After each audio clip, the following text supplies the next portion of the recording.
loves, I'm Candace, for those of you that don't already know, and if you're not yet subscribed to my channel, please hit that subscribe button down below so that you won't miss any of the updates that I will be posting as it relates to my fertility journey.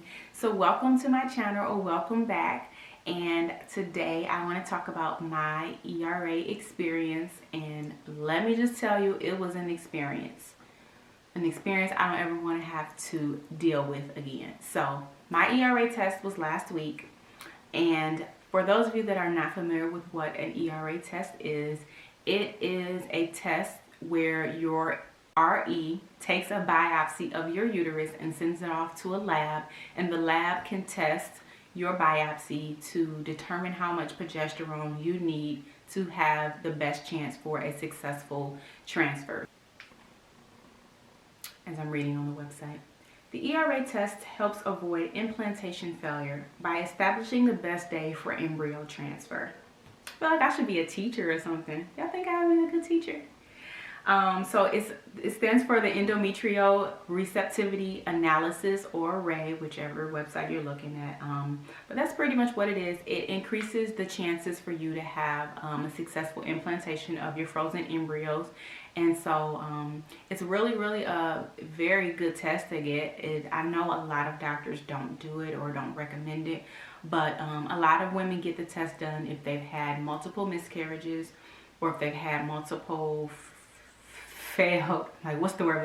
multiple failed transfers, or some people actually get the test done even before they do any transfers to determine the exact day to do their transfer on to have the best chance for success. So there's many reasons why people do the ERA test.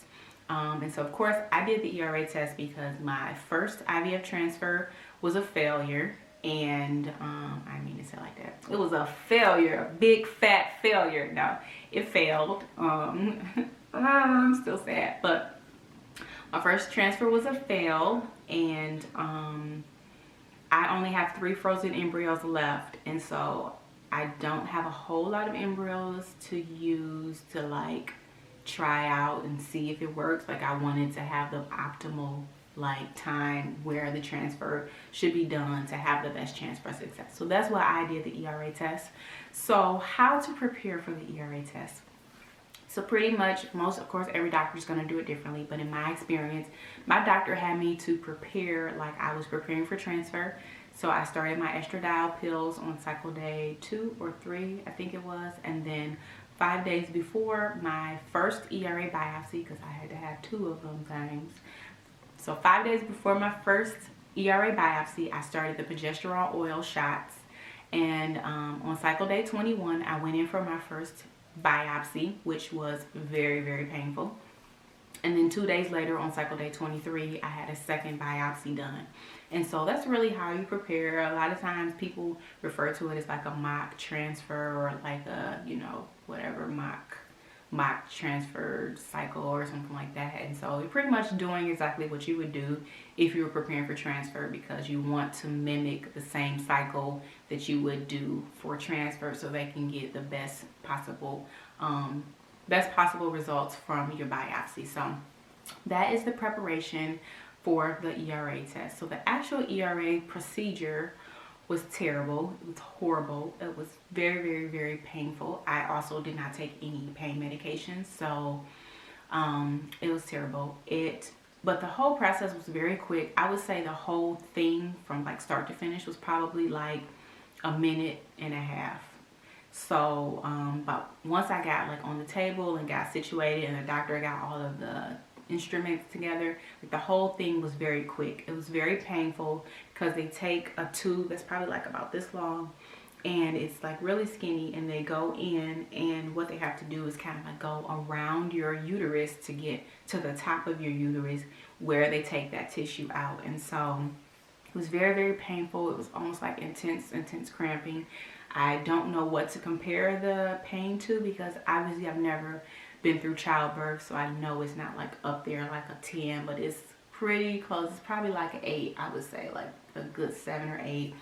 And I guess it's not so bad because it's so quick, but it's still very painful. So it's intense cramping when he's he or she, the doctor, is putting the instrument in.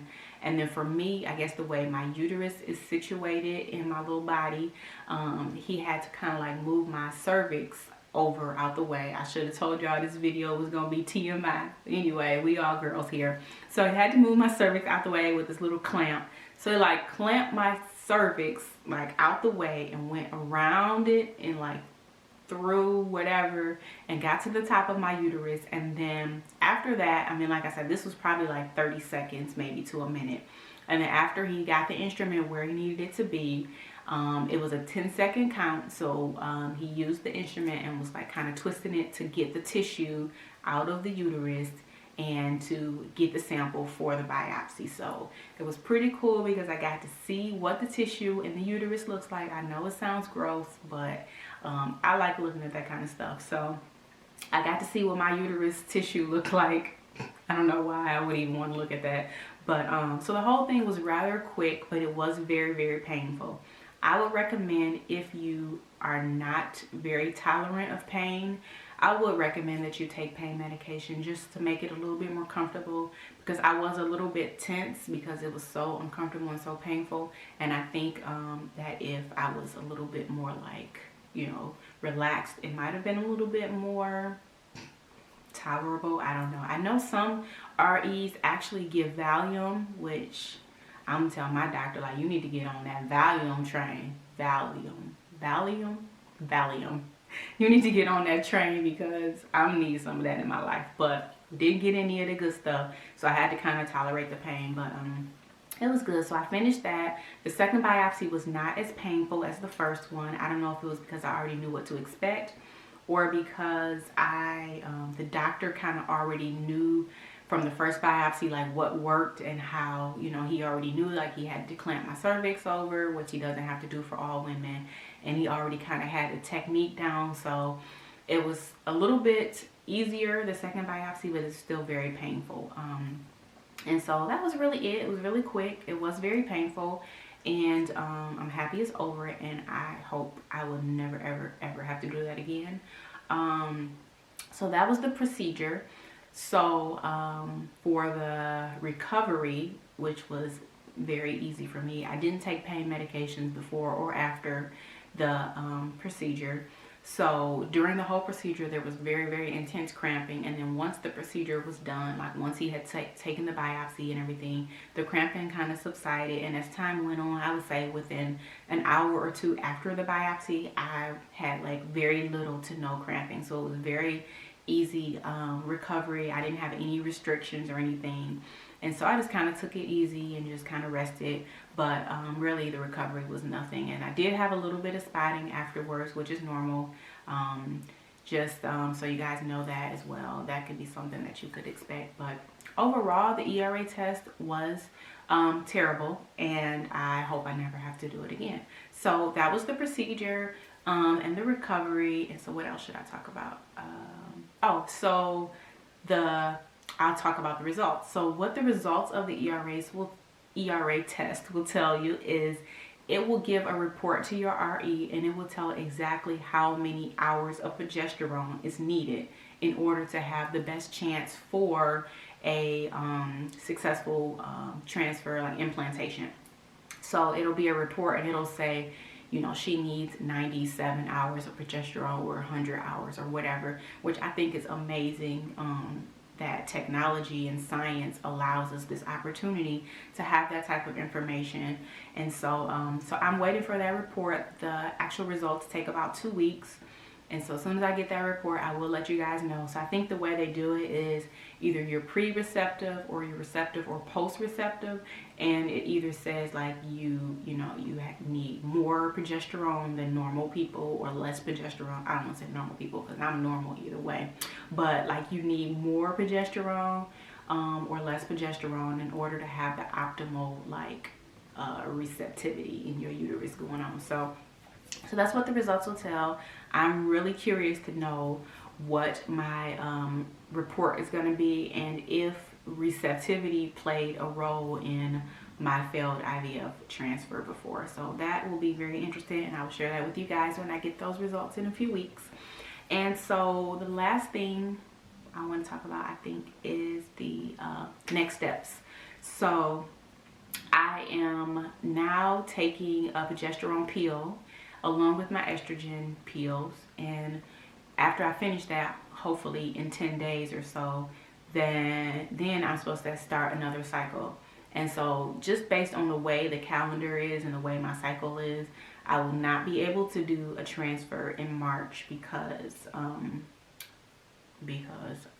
just get, you know, delays all the time. So my transfer will be in April. And so I'm waiting for cycle day 1 so that I can begin my preparations for my frozen embryo transfer. And so that will be the next step. So the next step is preparing for transfer, but transfer will just be a little bit later than I anticipated.